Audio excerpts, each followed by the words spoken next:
Hi viewers, welcome to ಸುಷ್ಮಿ ಅಡುಗೆ ಮನೆ. ಇವತ್ತು ನಾನು ಮಾಡ್ತಿರೋದು ಚಟ್ಪಟ್ ಅಂತ. ಇದು ನಿಪ್ಪಟ್ಟು ಥರನೇ ಇರುತ್ತೆ, ಆದರೆ ಟೇಸ್ಟ್ ತುಂಬ ಚೆನ್ನಾಗಿರುತ್ತೆ. ನಿಪ್ಪಟ್ಟಿಗಿಂತನೂ ತುಂಬ ಸುಲಭ, ಬೇಗನೆ ಮಾಡ್ಕೋಬೋದು. 1-2-3 ಇಂಗ್ರೀಡಿಯೆಂಟ್ ಇದ್ದರೆ ಸಾಕು ಮನೇಲಿ. ತುಂಬ ಸುಲಭವಾಗಿ ಮಕ್ಕಳು ಕೇಳಿದ ತಕ್ಷಣ ಅದ್ರ ಹೆಸರು ಹೆಂಗೆ ಚಟ್ಪಟ್ ಅನ್ನಂಗಿದೆ, ಹಾಗೇ ಚಟ್ಪಟ್ ಅಂತ ಬೇಗ ಮಾಡ್ಕೊಡ್ಬೋದು. ಬನ್ನಿ ಹೇಗೆ ಮಾಡೋದು ಅಂತ ನೋಡೋಣ. ಮೊದಲು ನಾನು ಹೆಸರುಬೇಳೆ ತೊಗೊಂಡಿದ್ದೀನಿ, 1/4 ಲೋಟದಷ್ಟು. ಇಲ್ಲಾಂದರೆ ಕಾಫಿ ಲೋಟದಲ್ಲಿ 1 ಲೋಟ ಹೆಸರುಬೇಳೆ ತೊಗೊಳ್ಳಿ. ಅದನ್ನು 1-2 ಗಂಟೆಗಳ ಕಾಲ ನೆನೆಯಕ್ಕೆ ಬಿಟ್ಬಿಡೋಣ. ಒಂದು ಪಾತ್ರೆಗೆ ಹೆಸರುಬೇಳೆ ಹಾಕಿ ನೀರು ಹಾಕಿ ನೆನೆಯಕ್ಕೆ ಬಿಡೋಣ. ನೋಡಿ, ಇವಾಗೆಲ್ಲ ನೆನೆದು ಅದು ನಾನು ಹಾಕಿದ್ದು 1/4 ಲೋಟ ಅಷ್ಟೇ, 3/4 ಬಟ್ಲಷ್ಟು ಆಗಿದೆ.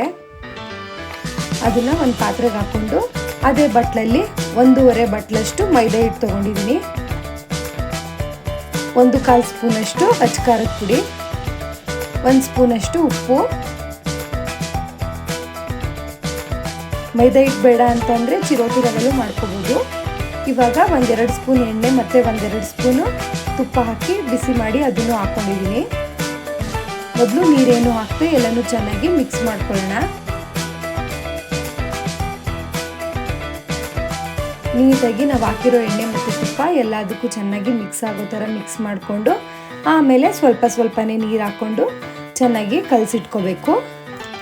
ಚಪಾತಿ ಹಿಟ್ಟು ಅದಕ್ಕೆ ಕಲಸಿಟ್ಕೊಳ್ಳಿ. ನೋಡಿ, ಇವಾಗ ಕಲಸ್ಕೊಂಡೆಲ್ಲ ಆಗಿದೆ.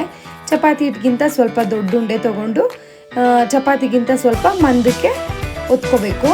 ಸ್ವಲ್ಪನೇ ಮೈದಾ ಹಿಟ್ಟು ಹಾಕ್ಕೊಂಡು ನೀಟಾಗಿ ಒತ್ಕೊಂಡು ಅದನ್ನು ನಮಗೆ ಯಾವುದಾದ್ರೂ ಒಂದು ಕಟ್ಟರು ಅಥವಾ ಮುಚ್ಚಳದ ಸಹಾಯದಿಂದ ಚಿಕ್ಕದಾಗಿ ಕಟ್ ಮಾಡ್ಕೊಳ್ಳೋಣ. ನೋಡಿ, ಇವಾಗ ಎಣ್ಣೆ ಕಾಯಕ್ಕೆ ಇಟ್ಕೊಂಡಿದ್ದೀನಿ. ಎಣ್ಣೆ ಸ್ವಲ್ಪ ಬಿಸಿ ಆಗಲಿ. ಎಣ್ಣೆ ಎಲ್ಲ ಬಿಸಿ ಆದಮೇಲೆ ಮೀಡಿಯಮ್ ಫ್ಲೇಮಲ್ಲೇ ಇಟ್ಕೊಂಡು ನೀಟಾಗಿ ನಾವು ಮಾಡಿಟ್ಕೊಂಡಿರ್ತೀವಲ್ಲ ಚಟ್ಪಟ್, ಅದನ್ನು ಒಂದೊಂದಾಗಿ ಎಣ್ಣೆಲಿ ಬಿಟ್ಕೊಂಡು ನಿಧಾನಕ್ಕೇ ಬೇಯಿಸ್ಕೊಳ್ಳೋಣ.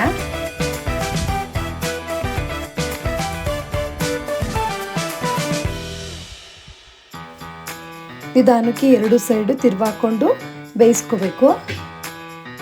ನೋಡಿ, ಇವಾಗ ಎಣ್ಣೆ ಎಲ್ಲ ಸೌಂಡ್ ಎಲ್ಲ ಕಡಿಮೆ ಆಗಿ ಮತ್ತು ನೊರೆನ ಎಲ್ಲ ಕಡಿಮೆ ಆಗುತ್ತೆ. ಆ ಟೈಮಲ್ಲಿ ಬೆಂದಿರುತ್ತೆ, ಎತ್ಕೊಂಡ್ಬಿಡೋಣ.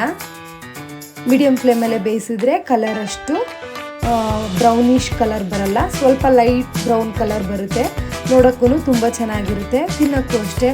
ಮಧ್ಯೆ ಹೆಸರುಬೇಳೆ ಸಿಗುತ್ತಲ್ವ, ಅದು ಕಟುಮ್ ಅಂತ ರುಚಿಯಾಗಿ ತುಂಬ ಚೆನ್ನಾಗಿರುತ್ತೆ. ನೀವು ಒಂದ್ಸಲ ಮನೇಲಿ ಟ್ರೈ ಮಾಡಿ, ಎಲ್ಲರಿಗೂ ಇಷ್ಟ ಆಗುತ್ತೆ. ಸಂಜೆ ಹೊತ್ತು ಸ್ನ್ಯಾಕ್ಸ್ಗೆ ಆಗಿ ಯೂಸ್ ಮಾಡ್ಕೋಬೋದು. ಒಂದ್ಸಲ ಮಾಡಿ ಇಟ್ಕೊಂಡ್ರೆ 1 ವಾರದ ತನಕನೂ ಇಟ್ಕೊಂಡು ತಿನ್ಬೋದು. 1 ವಾರ ಬಟ್ಲು ಮೈದಾ ಹಿಟ್ಟಿಗೆ ಇಷ್ಟೊಂದಾಗಿದೆ. ನೀವು ಮನೇಲಿ ಒಂದ್ಸಲ ಟ್ರೈ ಮಾಡಿ. ನನ್ನ ಚಾನಲ್ನ ಇನ್ನೂ ಯಾರ್ಯಾರು ಸಬ್ಸ್ಕ್ರೈಬ್ ಮಾಡಿಲ್ಲ, ಸಬ್ಸ್ಕ್ರೈಬ್ ಮಾಡಿ. Thank you.